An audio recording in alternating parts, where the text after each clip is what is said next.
I'ma say what's going on, y'all. So I'm 7 months and 1 week into the healing journey now. And I can honestly say, like, one of the reasons why they put emphasis on decentering men, decentering women, decentering romance, and also going no contact. One of the reasons why they recommend this is because of how things end up being.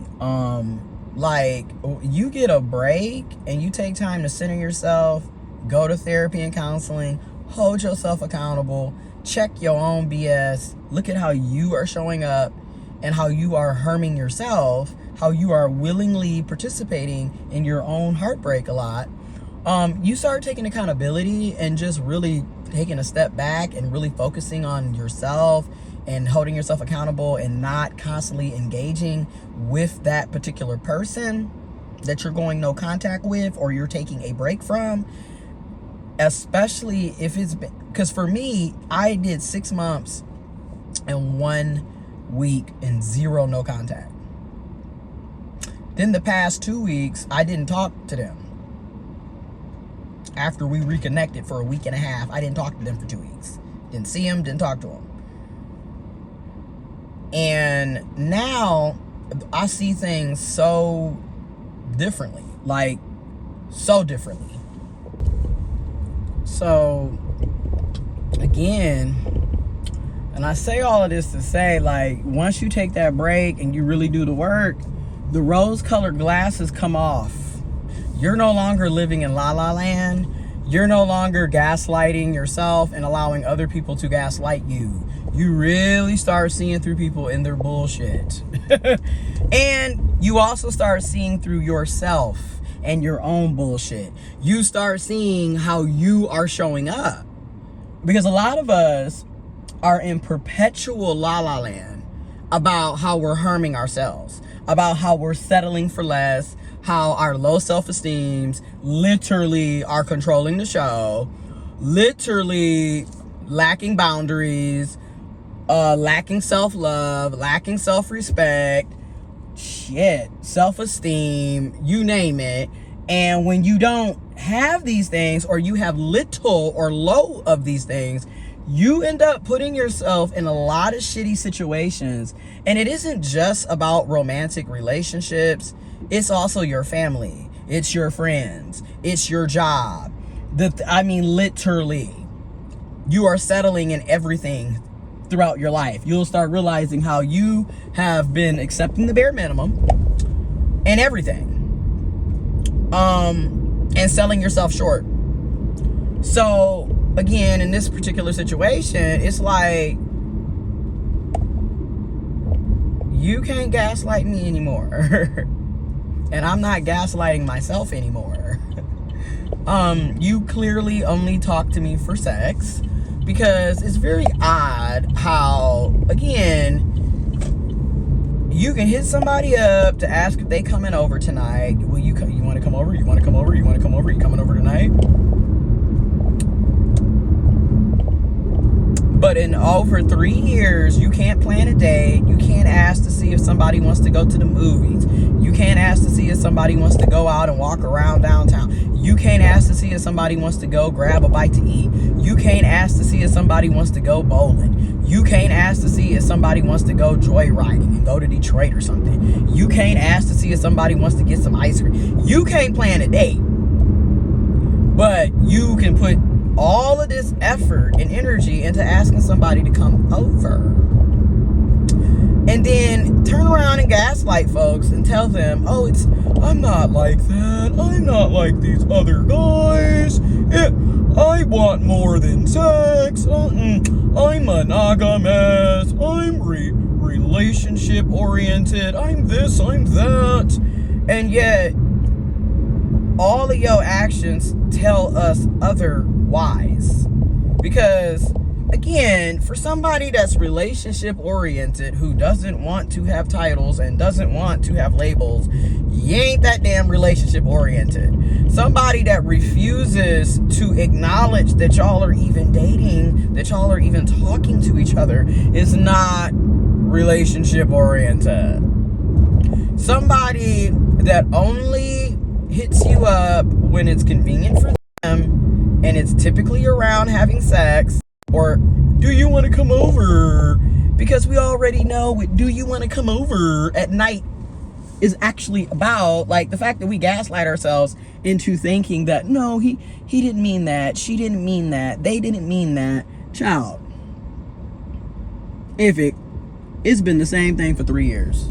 So for me, after taking 6 months and 1 week off and focusing on myself, and then just really seeing shit for what it is, I'm looking at things differently. I'm just gonna keep it a buck. I see things a lot differently now. I can see clearly now that the rain is gone type energy. Like, I can see clearly now that the rain is gone. So, no, And like I said, you're gonna also realize you didn't miss much of anything by not engaging with them like how you previously was. See, now it's about logic being in the chat. And maybe it is because I'm nearly 33, so like common sense and logic really is kind of permanently in the chat. And I'm starting to be thank goodness for therapy and counseling, and that's real. And thank goodness for self-accountability. But I'm starting to get to the point where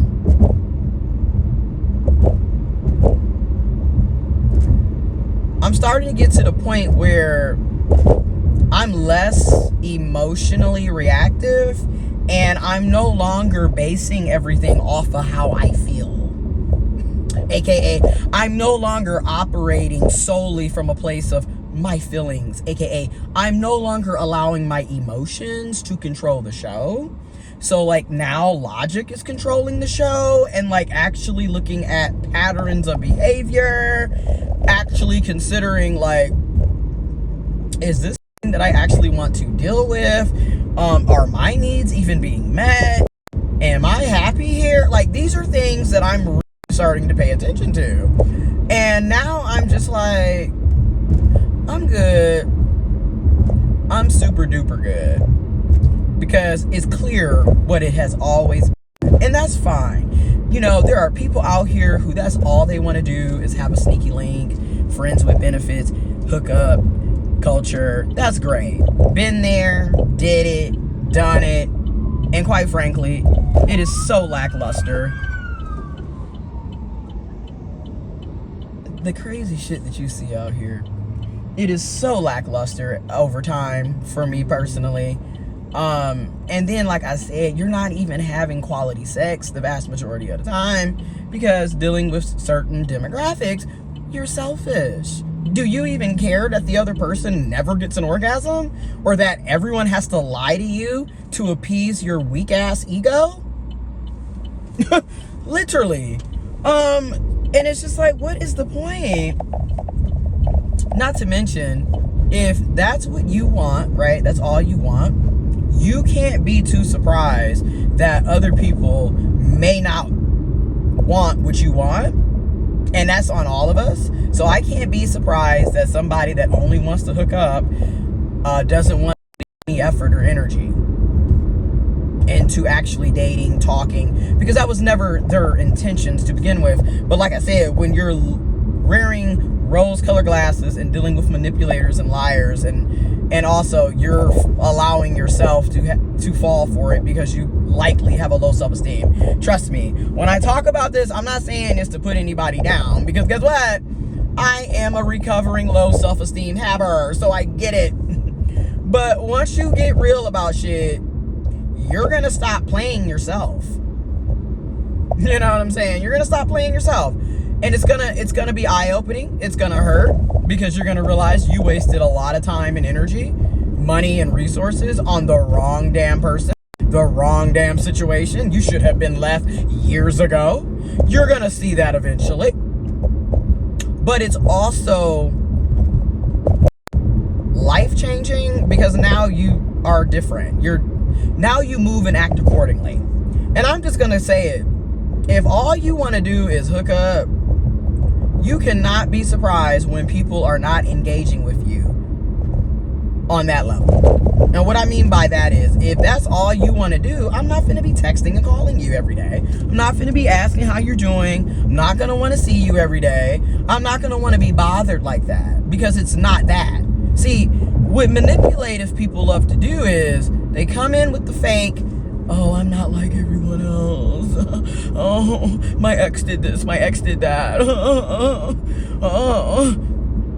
And it's a sob story, because everything 9 times out of 10 that they're claiming the ex did, they did to the ex. And you're going to see very soon exactly what they did, because they're going to do it to you. They're literally giving you a preview of what's going to happen to you. Just pay attention. Look at their actions. Like I said earlier, actions and words never seem to match with this group, with these types of people. Okay? But, yeah. We're not doing relationship activities with people that just want to hook up. It is what it is. I can be cordial, I can be respectful, but you're not going to have the same energy that I was giving when I thought we were on the same page. I see things very clearly now. Thank you. Thank you a lot. Because now I'm good. You're not talking about shit. If ever I get horny for you, maybe I'll hit you up. But if that's all we're going to be doing, I'm not going to be doing this. Oh, you want to come up? No, I'm going out downtown with friends to look at the cars. I'm not interested in coming over tonight and having my sleep routine completely sidetracked, wasting time and energy on a dead-end situation in person. And again, it's really no hard feelings, because it is what it is. You know, you can't dwell over what other adults choose to do. I'm just gonna be real. After a while, you have to detach permanently and just face reality. That person is not for you. You are not for them. And keep it moving. And keep it moving. Maybe y'all, and then everyone's always, y'all can be friends. I don't really know how you can be friends with somebody that's been lying to you for 3 years. I'm just being real. Like, how are we supposed to be friends with somebody that has actively been lying and manipulating you for 3 years? 36 fucking months. How do we do that? Like, this is what I mean by a lot of this forgiveness bullshit is just a nice way of saying you don't have boundaries. And you finna allow somebody re-entry after they've already violated your trust, your body, your heart, your soul, your mind, your feelings, your bank account. Because we all know good and well, when we are goo-goo gaga over people that we call ourselves liking, a lot of us turn into straight up just crazy. Just doing any and everything to get their approval, and then it just hits you. You have low self-esteem. You need to stop seeking outside validation and start seeking inside self-validation, so you can stop wasting your time chasing behind somebody that doesn't want you, at least not the way you want them. So yeah, that's my little update. 7 months and 1 week. It is August 15th, 2025. So 7 months and 1 week healing from a on and off, toxic, dysfunctional, and in my opinion, one-sided situation shit from hell. And it is what it is. I'm not mad at this person, but I see clearly. And you can do what you want to do, because that's what you've been doing. And I'm going to do what I want to do finally. And that's not feed into shit that doesn't serve me, that doesn't have my best interest at heart. And if that means we don't hang out, then so be it. Because at this point, the only way I really want to see you is if it's in person, outside in public during the daytime. Because that's the other thing. They only hit you up with this let's hang out shit at night. And that is purposely done because you already know what it is. And I'm just not interested in hanging out at your house. And that's all we doing. I'm not doing that anymore, buddy. It's called people want to actually, live a life, get out and do shit. Not sit up and be sitting up doing the same shit for 3 damn years with no progression, no growth. Just the same boring ass shit. So, I am not for you. You are not for me. And that, my friend, is okay. Because you know what? There are so many other fish in the damn sea. And we have to stop tripping over one fish when there are over 8 billion people on the planet. We gotta stop tripping. And that's real. And then, hey, if you never meet somebody, guess what? You never meet somebody. And you know what? Sometimes it is what it is. Everybody clearly isn't going to have romance. Some of us just, that's not in our cards. It might not be in my cards. It might not be in your cards. But that's okay. Because that's the other thing. Some of us don't revolve our lives around romantic partnerships in the first place. Everybody ain't really, you'd be surprised. Okay, a lot of us, our healthiest relationships are with our friends, our family, platonic, familial, not romance. And to me, romance is so, for me on a personal level, is so fake and phony. So I just rather not waste my time with that anymore. And that's what I've been doing for the past 7 months and 1 week. You get tired of doing the same bullshit. All right, that's my update.